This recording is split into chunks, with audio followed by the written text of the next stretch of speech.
Mais qu'est-ce que vous faites là? Vous n'êtes pas censé être chez vous? Allez, faut bien rigoler, hein.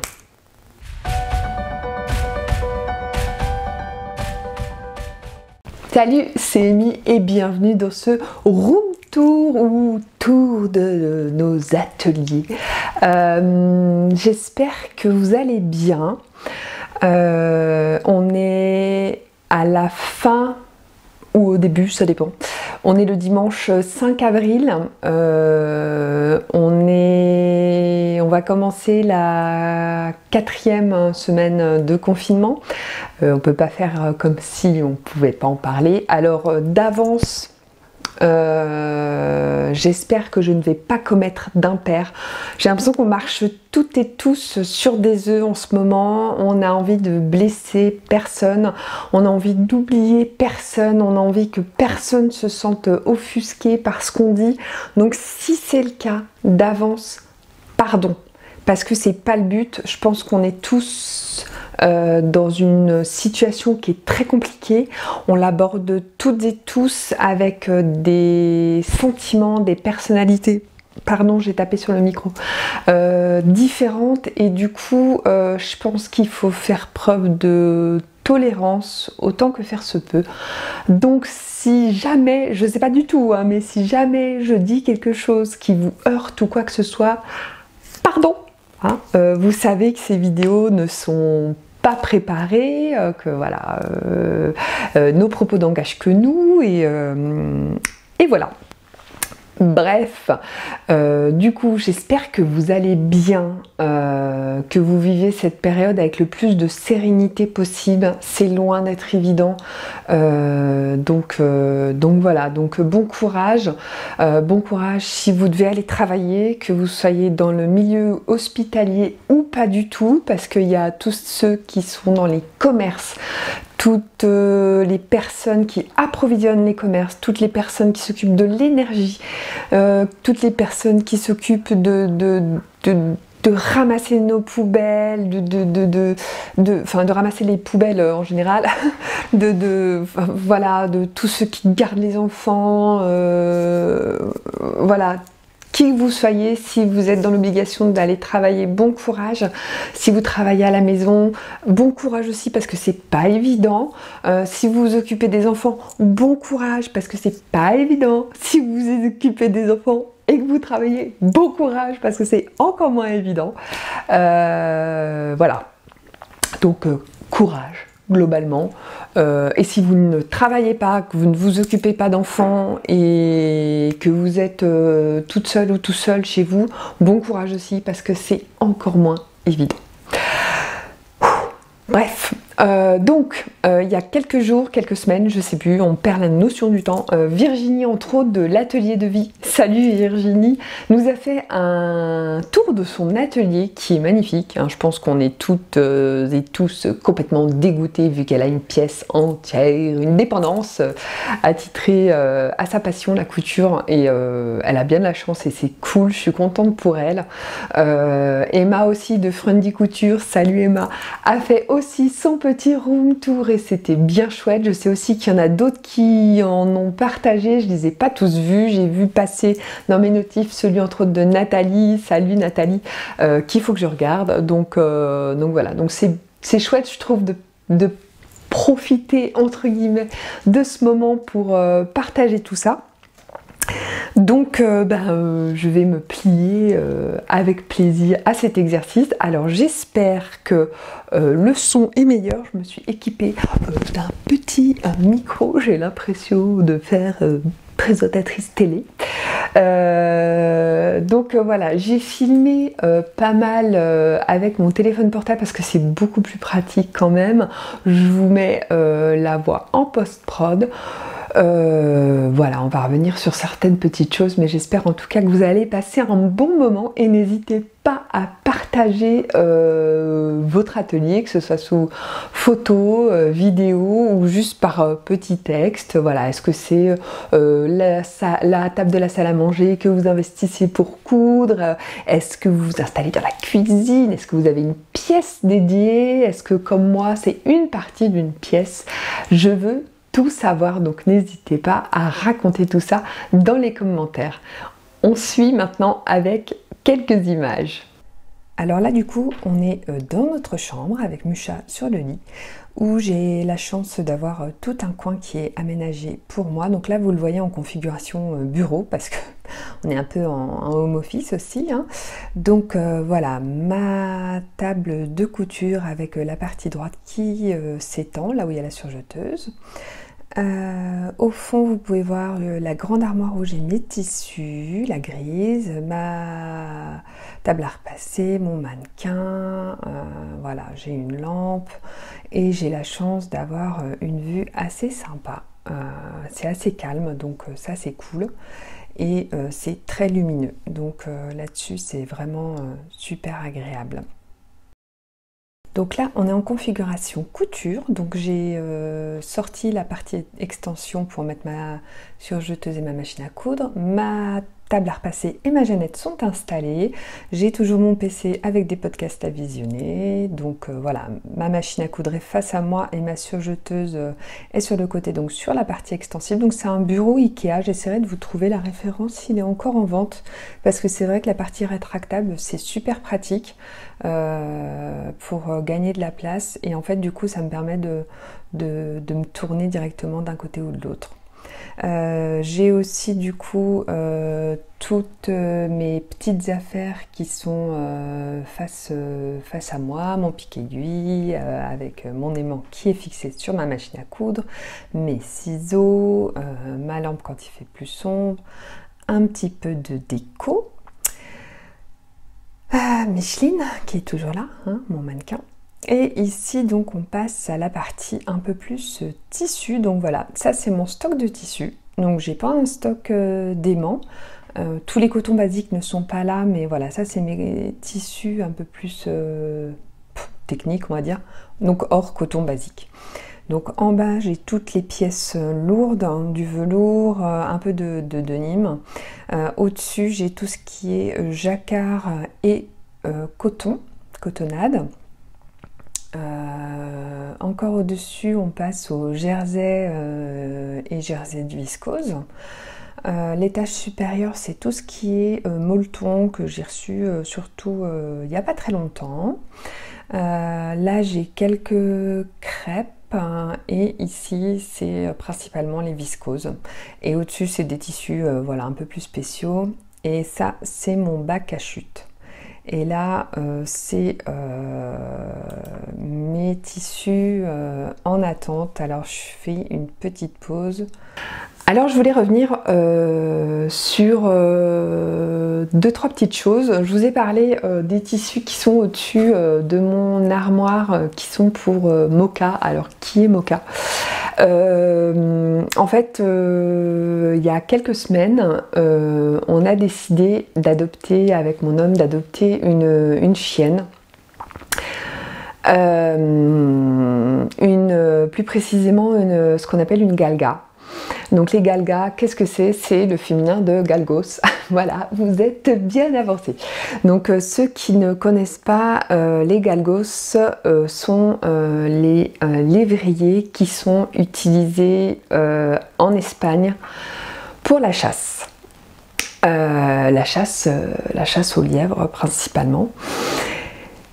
Et la plupart des galgueros, comme on les appelle, donc les chasseurs, une fois la saison de la chasse terminée, donc aux environs du mois de février, dans le meilleur des cas, se débarrassent de leurs chiens. Dans le pire des cas, les torturent. Dans des manières atroces, dont je ne vais pas m'étendre ici. Si vous cherchez des infos, il y en a pléthore. Voilà, donc dans le meilleur des cas, voilà, les chiens sont abandonnés et plusieurs refuges les recueillent et les proposent à l'adoption par le biais d'associations tout pays confondu. Et donc en France, il y a plusieurs associations. Alors je suis désolée, ça n'a rien à voir avec la couture, hein. Donc si vous voulez passer, je vous mets le timing pour passer à nouveau. Voilà, mais ça me semble important, hein. Voilà. Donc il y a plusieurs associations en France. Nous, on est passé par la Voix des lévriers, voilà, qui est une des associations. Et du coup, on a flashé sur Maze. Alors désolée, j'ai pas du tout l'accent espagnol, hein, donc je ne suis pas sûre de la manière dont ça se prononce, qui est une galga de 3 ans et demi, qui fait 61 cm au garrot et qui pèse 23 kg. Et voilà. Et qui normalement s'entend très bien avec les chats, qui est cool avec les enfants, avec les humains. Visiblement, elle n'a pas été trop traumatisée parce qu'elle a un bon rapport avec les êtres humains. Donc voilà. Et du coup, on devait l'accueillir le premier samedi du confinement. Donc il s'était déjà passé une semaine de confinement.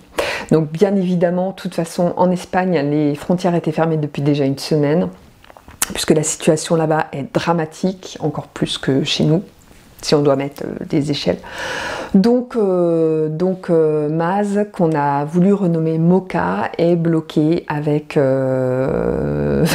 amis, hein, dans le refuge où elle est. Alors je suis pas trop inquiète parce que le refuge où elle est, je vous mettrai le nom parce que j'ai pas envie de l'écorcher, est top. Ils sont hyper bien équipés, mais ils sont en capacité maximum puisque toutes les adoptions ont été stoppées, les rapatriements ont été stoppés, donc ils sont en capacité maximum, c'est-à-dire ils accueillent 700 chiens. Donc principalement des lévriers et des podenco, mais voilà. Donc voilà, si vous voulez plus d'infos sur le sujet, je vous mettrai le lien de l'association La Voix des lévriers. Il y a d'autres associations. Je vous mettrai aussi le lien dans le descriptif du refuge où est Mocha et tous ses petits copains.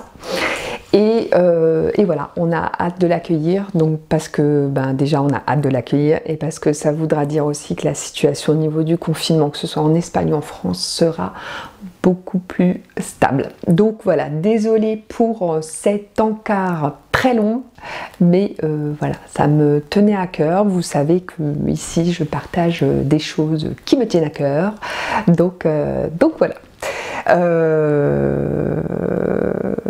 Et puis c'est tout. Donc voilà pour ce petit intermède. Désolée, on reprend. Ce bac là, j'ai tous mes cotons que j'utilisais pour ma marque Jolini d'accessoires pour enfants, que je ne fais plus. Voilà, j'ai décidé d'arrêter. Je vous expliquerai peut-être pourquoi. En dessous, donc j'ai tous mes La Maison Victor. En dessous, j'ai un livre qui se casse sa figure, une pochette avec des patrons à découper et mes classeurs où je range mes patrons, quelques burdas.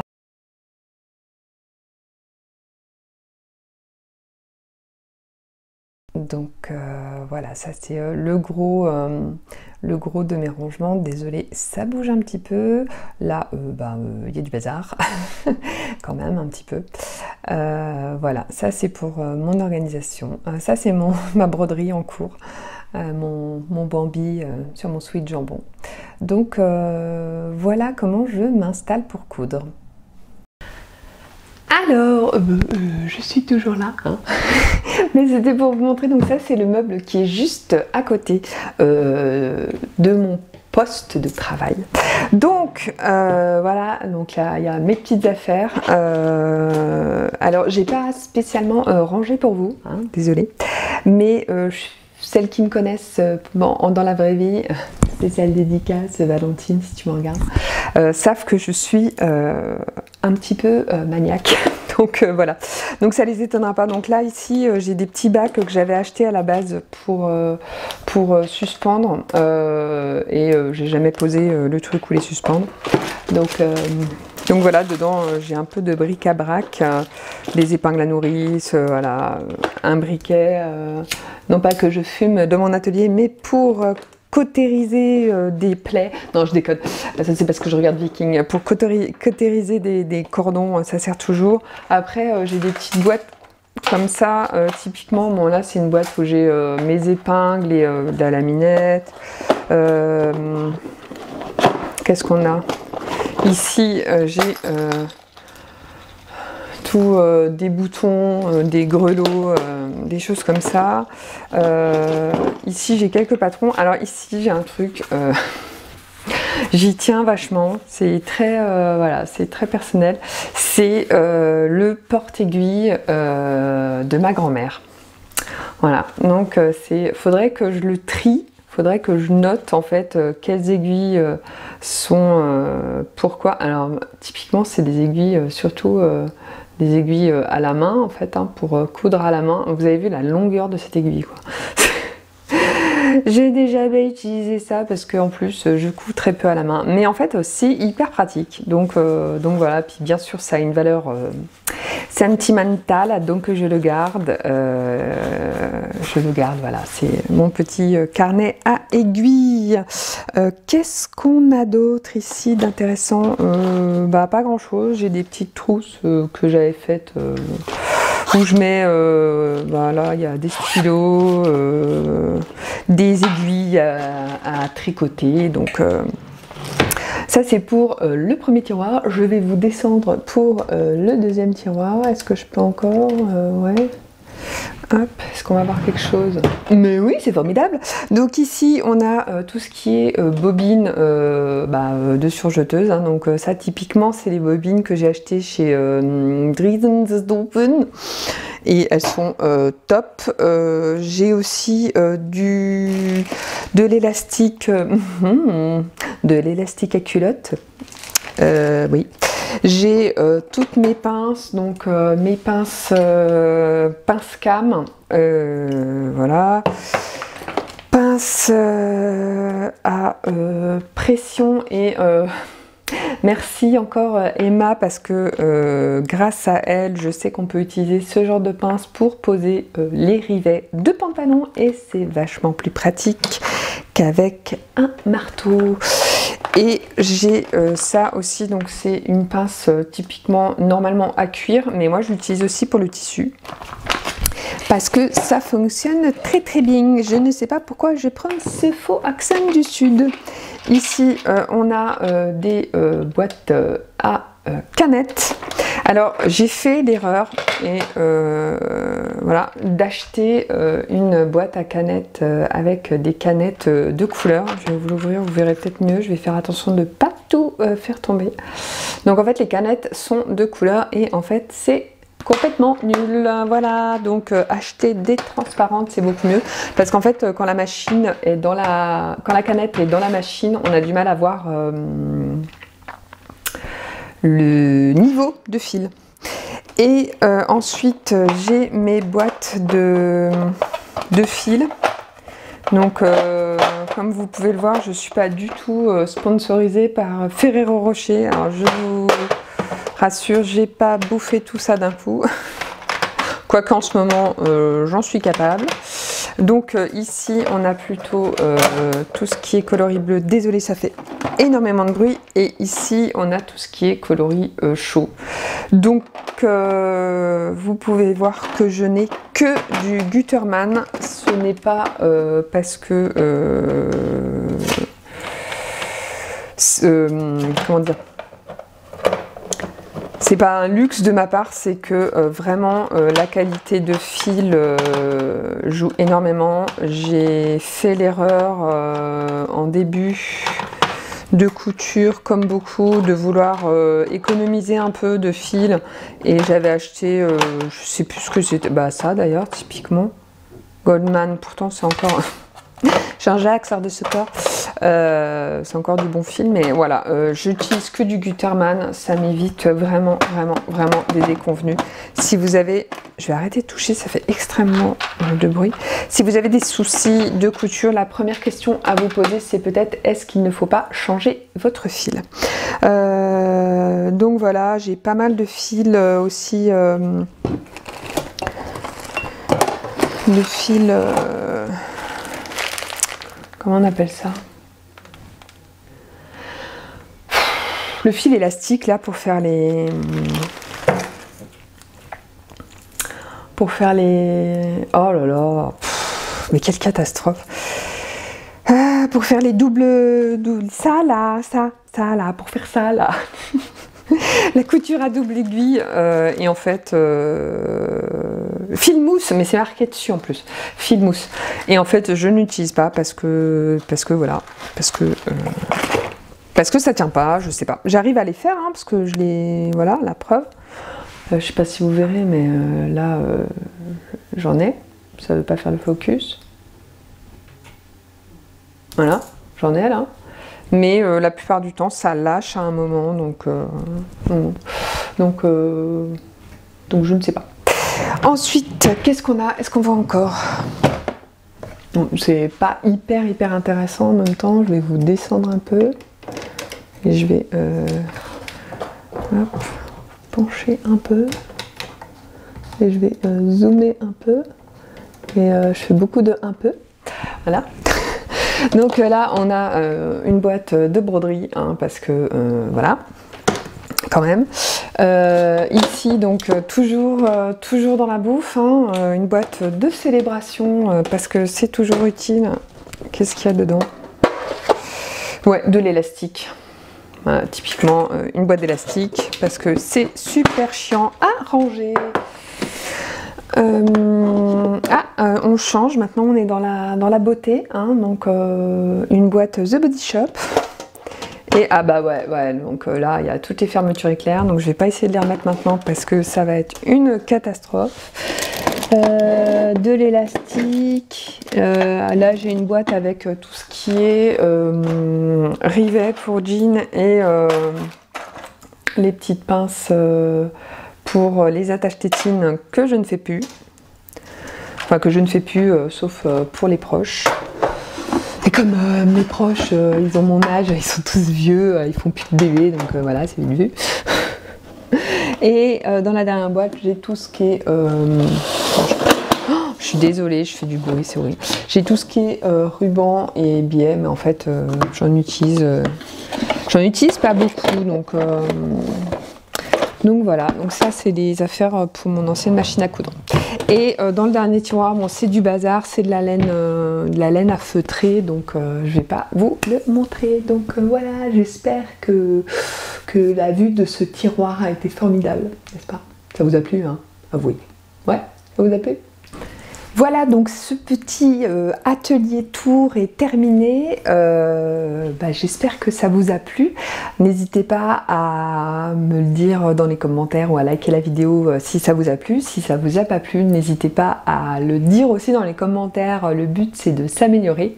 Je vous invite à faire la même chose aussi. Ça peut être sympa dans ces moments un peu bizarres. De se découvrir encore plus les unes les autres, les uns les autres.